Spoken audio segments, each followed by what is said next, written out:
प्यारे छात्र छात्राओं, मैं सौरभ कुमार चाणक्य आप सभी का चाणक्य एजुकेशन पॉइंट में हार्दिक अभिनंदन करता हूं, स्वागत करता हूं।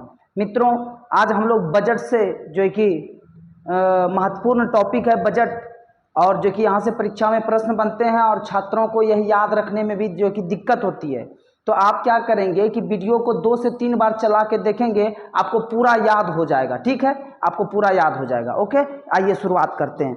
सबसे पहले देखिएगा कि बजट, आपको मैं बता दूं बजट क्या होता है कि सरकार अगले वित्त वर्ष में क्या क्या करने वाली है, सरकार इसी का लेखा जोखा जो देती है उसी को बजट कहते हैं। ठीक है ना।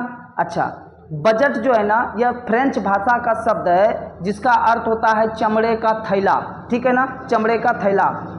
और बजट शब्द का कहीं भी प्रयोग हमारे भारतीय संविधान में नहीं किया गया है, बल्कि बजट के जगह वार्षिक वित्तीय विवरण, एनुअल फाइनेंशियल स्टेटमेंट शब्द का प्रयोग किया गया है हमारे संविधान में। ठीक है, तो कहीं पर भी बजट शब्द का उल्लेख नहीं है।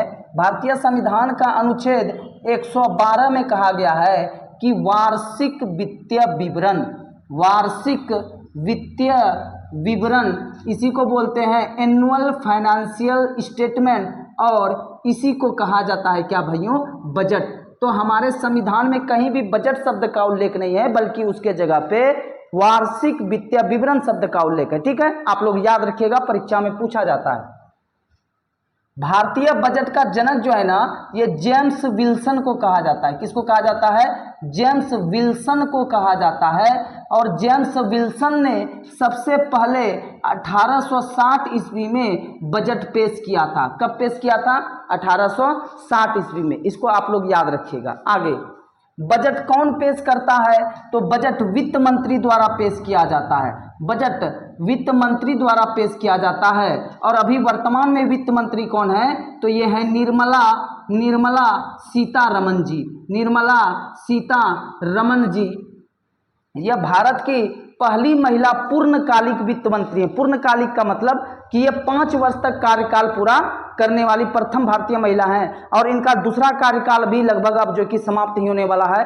तो ऐसा पहला महिला है जो कि वित्त मंत्री रही। तो इन्होंने पेश किया, इन्होंने अपना जो है कि अमृत काल का पहला बजट पेश किया। ये जो बजट है 2023-24 का, यह अमृत काल का पहला बजट है। यह बात आप याद रखिएगा।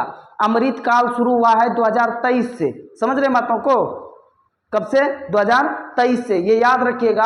और अमृत काल जो है दोस्तों, वो 25 वर्षों का है, क्योंकि हम जब आज़ादी के 75वां वर्ष मना रहे थे तब अमृत काल प्रारंभ हुआ, और जब हम आज़ादी के 100 वर्ष जो है कि मना रहे होंगे तो उस समय हम मनाएंगे अमृत काल। तो ये जो बीच का जो अवधि है ना, इसी को नाम दिया गया है अमृत काल। 25 वर्ष की अवधि है, याद रखिएगा। तो यह अमृत काल का पहला बजट है। अच्छा, आपसे पूछेगा कि यह पेपरलेस में कौन सा बजट है?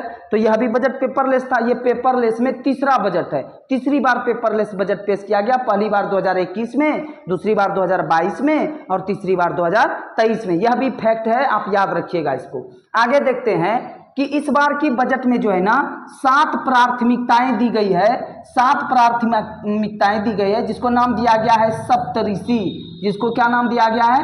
सप्तऋषि। यह याद रखिएगा, आपके परीक्षा के लिए बहुत महत्वपूर्ण है। सप्तऋषि इसको नाम दिया गया है। 7 प्राथमिकताएं। ये प्राथमिकताएं कौन कौन सी है? समावेशी विकास, अवसंरचना और निवेश, हरित विकास, वित्तीय क्षेत्र, युवा शक्ति, क्षमता विकास, और सबसे निम्न तबके के लोगों के पास में भी अपना पहुंच बनाना। ये जो है कि 7 सबसे निम्न तबके के लोगों के पास भी अपना पहुंच बनाना। अपना पहुंच मतलब कि जो भी सुविधाएं हैं, जो भी योजनाएं हैं, वो सबसे नीचे जो हमारे अंतिम लाइन में खड़े व्यक्ति हैं, बिलो पॉवर्टी लाइन, बीपीएल परिवार तक भी वह सुविधाएं पहुंच सके, इसी को बोलेंगे कि अंतिम व्यक्ति तक भी अपना पहुंच सुनिश्चित करना। ये हमारे बजट 2023-24 के 7 प्रमुख प्राथमिकताएं हैं, जिसको नाम दिया गया है सप्तऋषि। आप याद रखिएगा।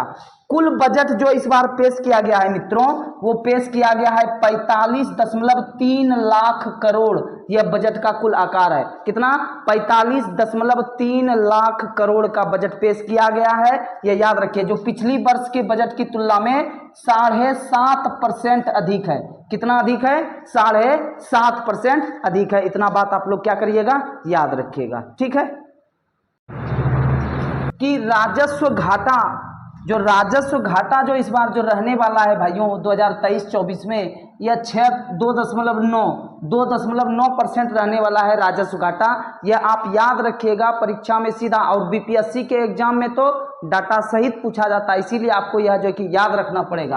आगे राजकोषीय घाटा क्या है? यह जीडीपी का 5.9% होता है। आप लोगों ने जब इकोनॉमिक्स का क्लास किया होगा तब मैंने आपको बताया है कि क्या होता है राजस्व घाटा और क्या होता है राजकोषीय घाटा। और अगर यदि नहीं समझ में आ रहा है तो हम आगे एक और वीडियो बना देंगे, इस पे आप लोग देख लीजिएगा। ठीक है, जीडीपी क्या होता है यह सब मैंने बताया हुआ है। ग्रोस डोमेस्टिक प्रोडक्ट, सकल घरेलू उत्पाद, ये सारा चीज मैंने बताया हुआ है। और आप लोगों को अगर नहीं पता है तो हम एक सेपरेट वीडियो बना देंगे, आप लोग देख लेना। ओके, आइए तो और प्राथमिक घाटा जो रहने वाला है वो जीडीपी का 2.3% रहने वाला है।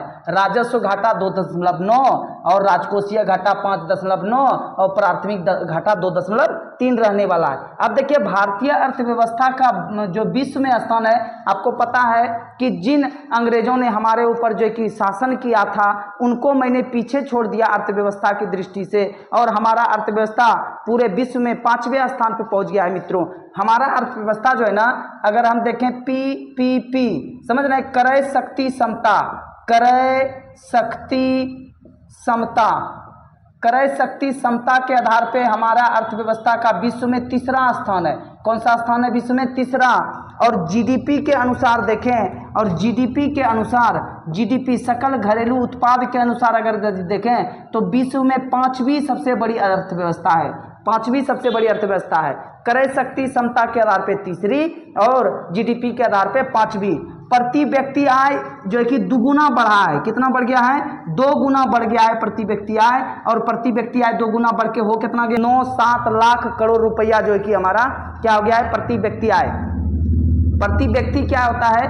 पर कैपिटा इनकम, पीसीआई क्या होता है कि हम राष्ट्रीय आय में उस देश की जनसंख्या से भाग दे देते हैं। राष्ट्रीय आय में देश की जनसंख्या से भाग दे देते हैं तो हमको प्रति व्यक्ति आय प्राप्त हो जाता है। यानी कि प्रति व्यक्ति 1.97 लाख रुपया जो कि भारत में मौजूद है। आगे देखिएगा टैक्स स्लैब 7 से घट करके 5 हो गई है। पहले टैक्स स्लैब 7 हुआ करती थी, अब कितना हो गया है? 5। ये भी याद रखिएगा, फैक्ट हम कर रहे हैं। आगे पीएम प्रणाम योजना इस बार बजट में शुरू किया गया। इसका संबंध क्या है कि वैकल्पिक उर्वरक और रासायनिक उर्वरक का जो है कि उपयोग को संतुलन करना। वैकल्पिक उर्वरक और रासायनिक उर्वरक का जो उपयोग हमारे किसान भाई करते हैं उसमें क्या करना? संतुलन, बैलेंस करना। क्योंकि होता क्या है कि रासायनिक उर्वरकों का अधिक प्रयोग करने से भूमि में क्षरण होती है और भूमि की उर्वरा शक्ति घटती है। समझ रहे हैं बातों को? इसीलिए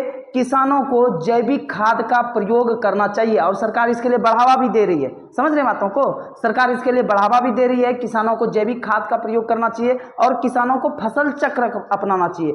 ऐसा नहीं कि एक ही खेत में बार बार एक ही फसल लगा रहे हैं, तो ऐसे में क्या होता है? खेत की उर्वरा शक्ति कमजोर होती है, उत्पादन जो है कि कम होता है। तो फसल चक्र अपनाना चाहिए। कभी मक्का लगा लिए, कभी गेहूं लगा लिए, कभी धान लगा लिए, कभी तरबूज लगा लिए। समझ रहे बातों को? फसल चक्र अपनाना चाहिए। आगे अमृत धरोहर योजना भी इस जो कि बजट में एक अमृत धरोहर योजना लाया गया है सरकार के द्वारा, जिसमें क्या होगा कि आर्द्र भूमि का इष्टतम उपयोग हो सके। आर्द्र भूमि का इष्टतम उपयोग हो सके।